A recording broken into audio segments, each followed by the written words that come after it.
Chiyerdandini, chiyerdandini. Abandi misa abandi bataba abandi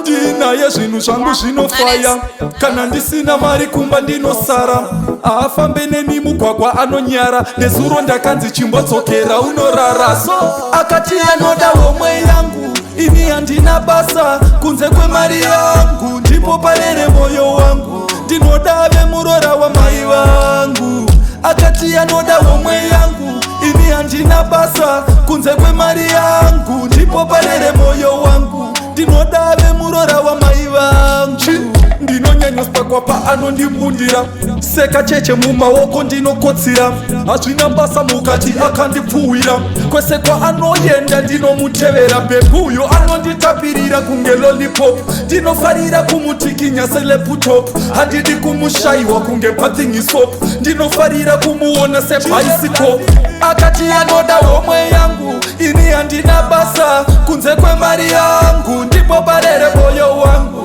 ndinoda vemurora wamai vangu akati anoda homwe yangu ini handina basa kunze kwemari yangu ndipo parere moyo wangu ndinoda vemurora wamai vangu ndinaye zvinhu zvangu zvinofaya kana ndisina mari kumba ndinosara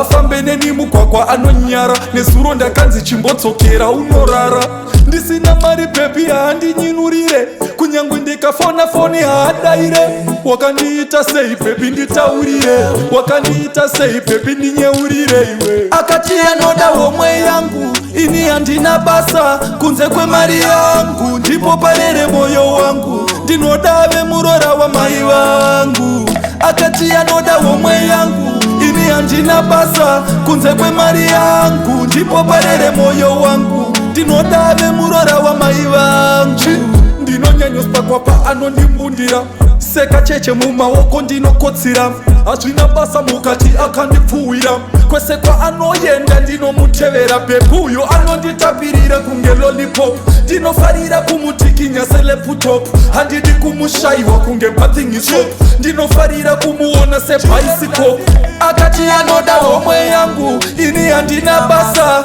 kunze kwemari yangu ndipo parere moyo wangu ndinoda vemurora wamai vangu akati anoda homwe yangu ini handina basa kunze kwemari yangu ndipo parere moyo wangu ndinoda vemurora wamai vangu ndinaye zvinhu zvangu zvinofaya kana ndisina mari kumba ndinosara afambe neni mugwagwa anonyara nezuro ndakanzi chimbodzokera unorara ndisina mari pepi haandinyinurire kunyange ndikafona foni haadaire wakandiita sei pepi nditaurire wakandiita sei pepi ndinyeurire iwe akati anoda homwe yangu ini handina basa kunze kwemari yangu ndipo parere moyo wangu ndinoda vemurora wamai vangu akati anoda homwe yangu ini handina basa kunze kwemari yangu ndipo parere moyo wangu ndinoda vemurora wamai vangu